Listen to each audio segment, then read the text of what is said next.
जय श्री कृष्ण मित्रों। गर्भ गीता यह एक बहुत ही अनोखा पाठ है। श्रीमद् भगवत गीता में 18 अध्याय हैं, जिनमें कुल 700 श्लोक हैं। और गर्भ गीता श्रीमद् भगवत गीता का ही एक भाग है। जिस प्रकार मंदिर के गर्भगृह में भगवान निवास करते हैं, उसी प्रकार भगवत गीता का मुख्य ज्ञान गर्भ गीता में समाया है। गर्भ गीता में जीव के जन्म और मृत्यु का संपूर्ण ज्ञान समाहित है। अपने परम कल्याण के लिए हर मनुष्य को इसका श्रवण अवश्य करना चाहिए। भगवान श्री कृष्ण का वचन है कि जो भी प्राणी इस गर्भ गीता का सद्भावना से विचार और मनन करता है, वह फिर कभी गर्भवास में नहीं आता। उसे जीवन मरण के चक्र से छुटकारा मिल जाता है और ऐसी पवित्र आत्मा को भगवान के श्री चरणों में स्थान मिलता है। इसलिए हम सभी को गर्भ गीता का अनुशीलन अवश्य करना चाहिए। गर्भावस्था में मां संतान का भाग्य भी निर्माण करती है।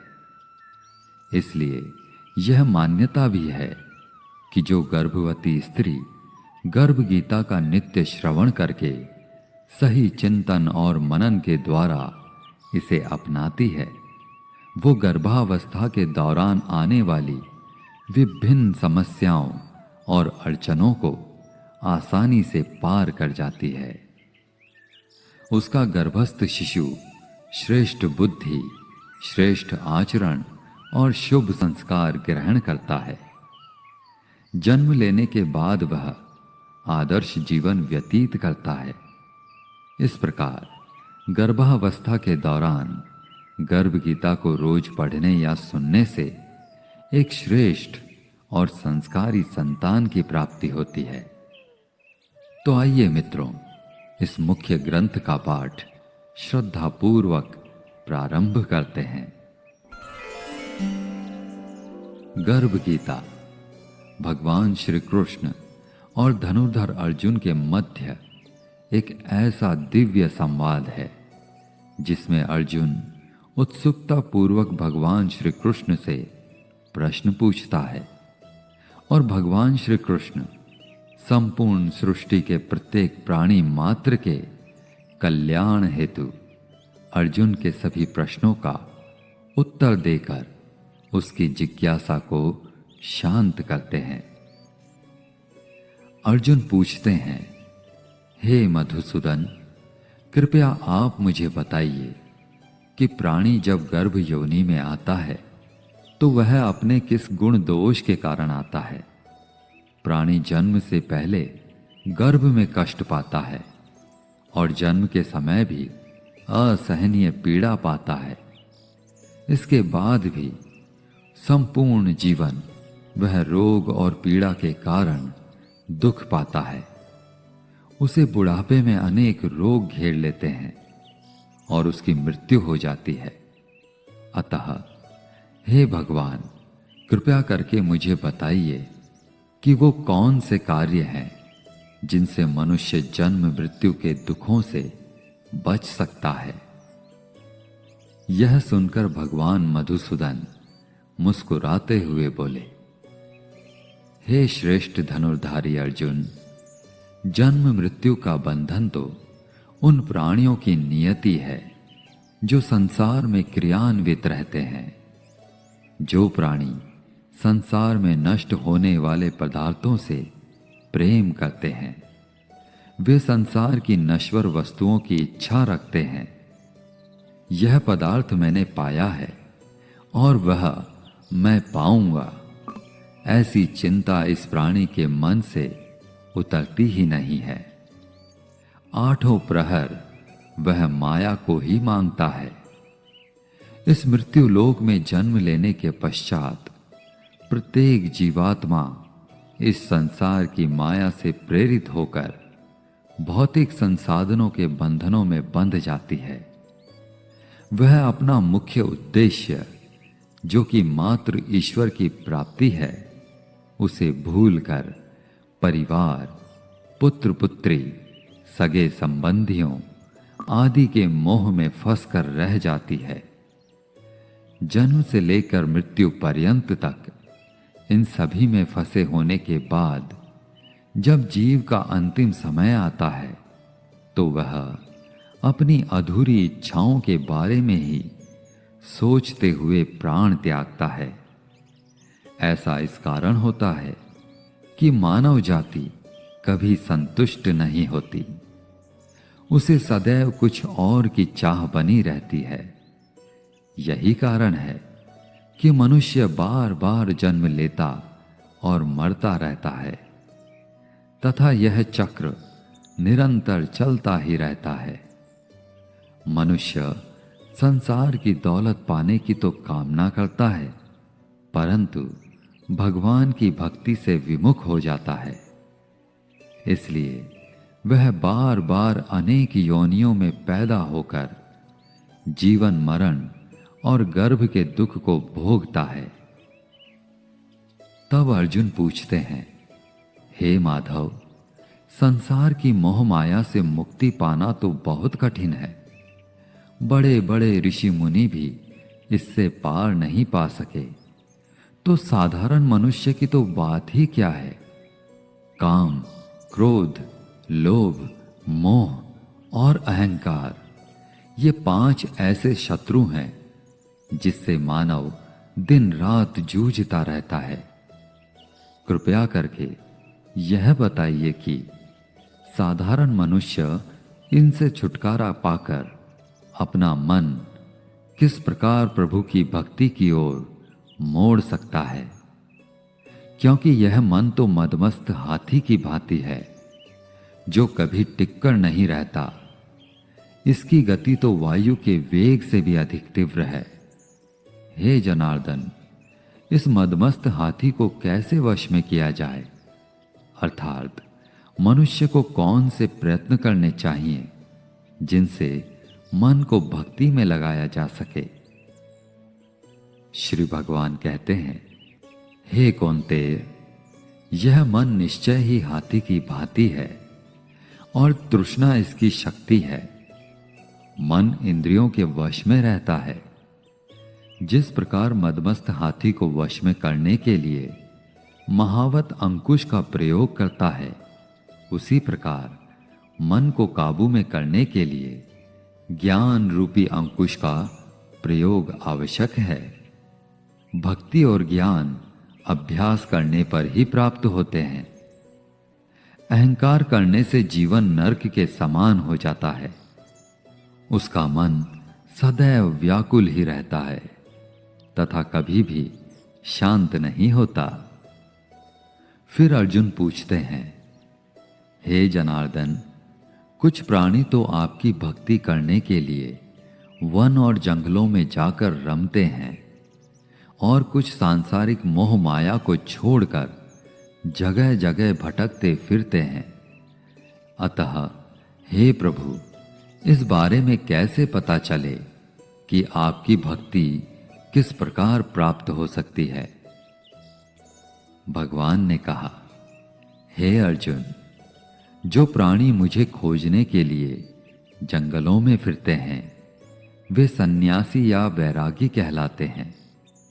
वे सिर पर जटा बांधते हैं और शरीर पर भस्म लगाते हैं, लेकिन फिर भी वे मेरे दर्शन नहीं कर पाते हैं। उनके लिए मेरा दर्शन दुर्लभ है, क्योंकि उनमें भक्ति और प्रेम नहीं है। वे अहंकार में डूबे हुए हैं। तप या वैराग्य का अहम मेरी भक्ति पाने में बाधा डालता है। शुद्ध मन से भक्ति करने वाले सतत अभ्यासी, जो काम, क्रोध, मोह, लोभ और अहंकार से परे हैं, मैं उन्हें ही दर्शन देता हूं। फिर अर्जुन पूछते हैं, हे मधुसूदन, मनुष्य इन 5 विकारों से ग्रस्त होकर अपने सांसारिक जीवन को नष्ट कर लेता है, हे माधव, वह कौन सा पाप है जिसके कारण किसी की पत्नी की मृत्यु अल्प आयु में ही हो जाती है? पिता के जीवित रहते ही पुत्र की मृत्यु हो जाती है। और किस पाप के कारण व्यक्ति नपुंसक हो जाता है? श्री कृष्ण उत्तर देते हैं, हे अर्जुन, जो व्यक्ति किसी से कर्ज लेकर उसे चुकाता नहीं है, वह इस पाप कर्म से अपनी पत्नी को खो देता है। उसी प्रकार जो किसी की अमानत को नहीं लौटाता, उसके पुत्र मर जाते हैं। जो किसी व्यक्ति को सहायता करने का वचन देकर भी समय पर उसकी सहायता नहीं करता, वह नपुंसक हो जाता है।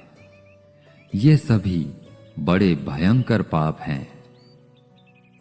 तब अर्जुन ने पूछा, हे कृपा निधान, मनुष्य किस पाप के कारण हमेशा रोगी रहता है और किस पाप के कारण बोझा ढोने वाले गधे का जन्म पाता है? भाग्यहीन स्त्री तथा गधे का जन्म प्राणी को किस पाप कर्म के कारण मिलता है? मनुष्य किस कुकर्म के फल के स्वरूप जघन्य पशु बनता है?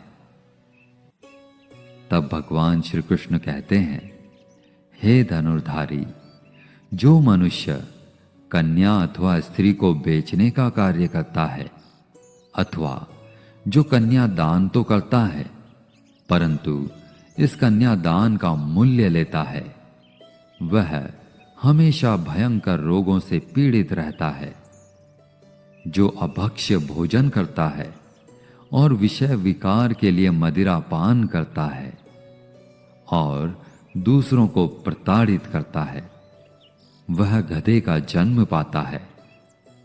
जो झूठी गवाही देने वाला होता है, वह भाग्यहीन स्त्री का जन्म पाता है। जो भोजन बनाकर पहले स्वयं खा लेता है, बाद में भगवान को दान करता है, भोग लगाता है, वह बिल्ली या शूकर की योनि में जन्म लेता है। फिर अर्जुन ने पूछा, हे कृपा निधान, इस संसार में जिन प्राणियों को आपने सुवर्ण दिया है, उन्होंने कौन सा पुण्य किया है? और जिन प्राणियों को आपने धन धान्य प्रदान किया है और उत्तम वाहन दिए हैं, उन्होंने कौन से पुण्य किए हैं? इस संसार में आपने किसी को तो इतना सुंदर बनाया है और किसी को इतना कुरूप, किसी को धनवान बनाया, किसी को निर्धन। ऐसा क्यों है? श्री भगवान बोले, हे धनंजय, जो उत्तम रीति नीति से किसी सुपात्र को स्वर्ण दान करता है, वह उत्तम वाहन और धन धान्य प्राप्त करता है। जो भगवान को साक्षी मानकर कन्या दान करते हैं, वे उत्तम पुरुष का जन्म पाते हैं। हे अर्जुन, जिन प्राणियों ने अन्न दान किया है, उनका स्वरूप सुंदर होता है, और जिन्होंने विद्या का दान किया है, वे विद्वान होते हैं। जो संतों की सेवा करते हैं, वे धनवान और पुत्रवान होते हैं। अर्जुन ने पूछा, हे मधुसूदन, मनुष्य धन और सांसारिक सुखों के प्रति इतना मोह क्यों रखता है? तब भगवान श्री कृष्ण बोले, हे कौन्ते, जब प्राणी मेरी कृपा से वंचित हो जाता है, तब वह सांसारिक बंधनों के मोह में आसक्त हो जाता है। वह धन दौलत आदि से मोह करने लगता है। संसार के सभी बंधन नाशवान हैं। यही जानकर विवेकी प्राणी इनसे दूर रहता है। वह जानता है कि लाभ हानि, जीवन मरण, यश अपयश तथा मान सम्मान सभी कुछ ईश्वर के अधीन है। संसार में घटने वाली प्रत्येक घटना परमात्मा की इच्छा से ही घटित होती है। यही कारण है कि विवेकी जन दुख या सुख चाहे कैसी भी परिस्थिति हो समान भाव से रहते हैं। जो व्यक्ति सांसारिक मोह त्याग कर पवित्र स्थलों के दर्शन करके मेरी निष्काम भक्ति करता है, वह राजा के समान सुख और ज्ञान प्राप्त करता है। इस संसार में सभी वस्तुएं नश्वर हैं, केवल मेरी भक्ति ही ऐसी है जिसका कभी भी नाश नहीं होता। अर्जुन ने पूछा, हे जनार्दन, मनुष्यों में शारीरिक रोग जैसे रक्त विकार, खंड वायु, अंधता तथा अपंगता आदि का क्या कारण है? ये रोग क्यों होते हैं? कृपया बताने की कृपा करें।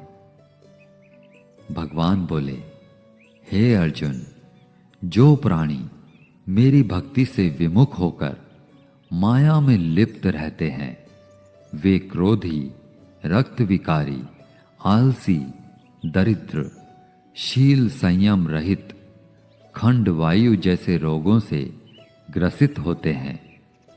जो स्त्री अपने पतिव्रता धर्म का पालन नहीं करती, वह संयम रहित ज्योतिहीनता जैसे विकारों से ग्रस्त रहती है।